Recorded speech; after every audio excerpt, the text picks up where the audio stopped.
Hello' everyone, আজি ঘৰৰ বাৰীৰ মচুন্দৰী আৰু মানিমুনিৰ চাটনি বনাব লৈছোঁ আৰু তাকে বাৰীৰ ভিতৰলৈতে সোমাই যাম আৰু বুটলি আনিমগৈ। হাততে এটা প্লাষ্টিকৰ খৰাহী লৈ লৈছোঁ আৰু এতিয়া যাওঁ বলকচোন মোৰ লগত।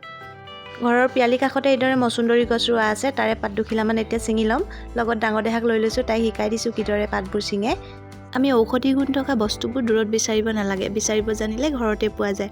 আৰু মই সেয়েহে ঘৰলৈ যেতিয়াই যাওঁ বাৰীৰ বস্তুবোৰ এইদৰে বিচাৰি বিচাৰি উঠাই আনো। আৰু সেয়েহে মই ঘৰত থকা দিনকেইটাত এইদৰে বাৰীৰ বস্তুবোৰ বিচাৰি বিচাৰিয়ে খাই ভাল পাওঁ।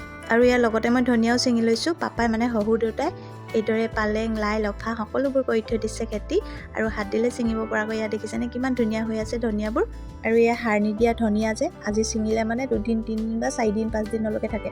আৰু বজাৰৰ পৰা কিনি অনা ধনিয়াবোৰ চাবচোন, এদিনেই যায়, তাৰ পাছতে সকলোবোৰ বেয়া হৈ যায়। আৰু তাৰ পাছতে দেখিলোঁ এইকেইটা বহুত ডাঙৰ ডাঙৰ নেমু লাগি আছে, পকি আছে নেমুকেইটা, ছিঙিব লাগিব। আৰু ইয়াতে পাণ গছজোপাতো পাণ লাগি আছে ধুনীয়াকৈ। আৰু তাৰ পাছতে গ'লোঁ মানিমুনি ছিঙিবলৈ, আৰু ইয়াত দেখিছেনে সৰু মানিমুনিখিনি ইমান ধুনীয়া হৈ আছে। বালি আছে অলপ অলপ, বালিখিনি ধুই ল'ব লাগিব ধুনীয়াকৈ। আৰু মানিমুনি শাকত কিমান ভিটামিন আছে সকলোৱে জানে।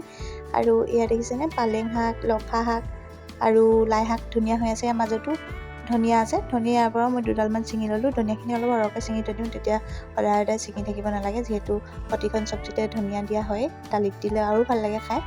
আৰু এতিয়া আহিলোঁ মই কৰ্দৈজোপা তললৈ। এইখিনি কৰ্দৈ বহুত লাগি আছে, ভাবিছোঁ অলপ আচাৰ বনাই লৈ যাম।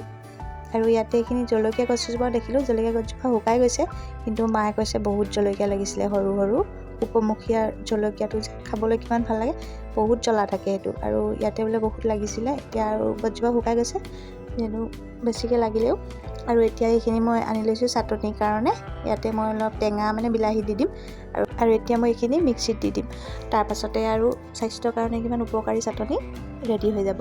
আৰু ইয়াতে মই লাইপাত কেইডালমানো ছিঙি আনিছিলোঁ, এতিয়া ভালকৈ ধুই থৈ দিছোঁ। আপোনালোকৰ যদি মোৰ ভিডিঅ'সমূহ চাই ভাল লাগে তেতিয়াহ'লে লাইক আৰু কমেণ্ট কৰিব। আৰু নতুনকৈ চোৱাসকলে অনুগ্ৰহ কৰি মোৰ চেনেলটো ছাবস্ক্ৰাইব কৰি ল'ব। ফেচবুকত চোৱাসকলেও ফ'ল' কৰি ল'ব। আজিলৈ আহিছোঁ, বাই বাই।